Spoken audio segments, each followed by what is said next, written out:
Anda kembali bersama kami dalam Pro Kontra. Ini sudah di segmen terakhir. Saya ke Pak Eko Sulistyo nih ya. Ini waktunya tinggal 5 menit, jadi mungkin singkat saja. Karena kan tadi itu sebenarnya isu anti-Islam dan lain-lain ternyata tidak terlalu berpengaruh, tadi kata Pak Sirajuddin. Jadi tampaknya memang publik lebih condong kepada kinerja. Sementara kinerja infrastruktur sebenarnya sudah bagus begitu ya. Nah ini menurut Anda apa yang harus dilakukan Jokowi untuk mengejar mendongkrak elektabilitas? Ya tentu menyelesaikan pekerjaan yang 2 tahun ini kan, yang belum. Terutama tadi masalah yang disoroti Mbak Vivi tadi ya, masalah perekonomian, listrik, semuanya pasti. Tampaknya itu yang menjadi penghalang. Ya, jadi kalau pada sektor mikro memang semacam itu ya. Tapi kalau kecenderungan pada makroekonomi, lihat data-data misalnya soal angka kemiskinan, inflasi dan sebagainya, semuanya turun.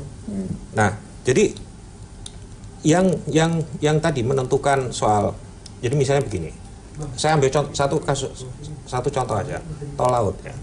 Orang sudah melihat misalnya sekarang ada pembangunan pelabuhan, orang melihat ada pengadaan kapal yang bertambah, tapi ini semua harus dihubungkan. Hubungkannya kemana? Ke masyarakat, artinya ke dampaknya. Nah dampaknya apa? Data dari misalnya Kemendak, data dari Pelindo 4, coba dilihat bahwa di wilayah timur, di wilayah dekat Papua dan Maluku, harga bahan pokok itu sudah turun sampai 12-20%. Minyak goreng, beras dan sebagainya. Ini data yang bicara, ya. Nah ini artinya bahwa masyarakat juga melihat dampaknya. Baik itu Pak, sebenarnya daya beli sudah merangkak naik, mungkin dari Papua dulu ya. Jawa sabar dulu. Ya, kalau di umumnya ya memang listrik itu sangat dikeluhkan karena berasa bagi masyarakat itu. Karena listrik itu nggak bisa dibayar dengan cabai, tidak bisa dibayar dengan tomat, tidak bisa dibayar dengan padi, dia harus dibayar dengan cash. Itu kalau rakyat bayar 500.000 bagi itu berdarah tuh bagi masyarakat. Seperti yang dikatakan Mbak tadi, Mbak Vivi tadi, itu betul-betul merasakan.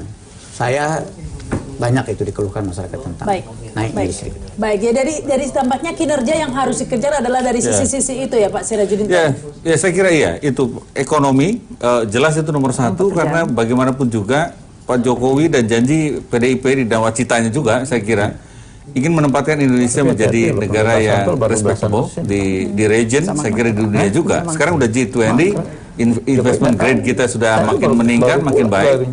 Mestinya kalau program-program ini jalan sampai 2019 dan 2024 nanti kita akan punya negara yang secara ekonomi, secara sosial jauh lebih kuat dibanding sebelumnya. Baik, silakan closing statement Mbak Vivi. Iya, kalau bagi kita saya melihat bagaimana kita mengevaluasi kinerja Jokowi lalu menuju 2019 sebenarnya sangat menarik kita menunggu calon lain ya.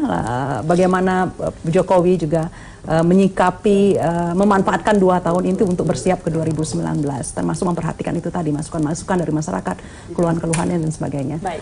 Kita tunggu sebenarnya dari partai ini memunculkan nama siapa, ini akan seru juga. Sementara partai kan belum ada menjaga ritme juga partai. Belum ada lawan, belum seru ini. Kalau kita langsung tancap gas, wah lewat kita nanti kan. Waktunya sudah habis ya, pasti sementara belum ada lawan ini adalah waktu yang tepat bagi Jokowi untuk menggenjot begitu ya elektabilitasnya ya, mumpung belum ada lawan sehingga nanti kalau sudah tinggi sehingga bisa sulit terkejar, itu untuk harapannya ya. Akhir 2018 enak tuh. Baik, demikian Pro Kontra, saya Rahma Sarita, selamat malam, sampai jumpa.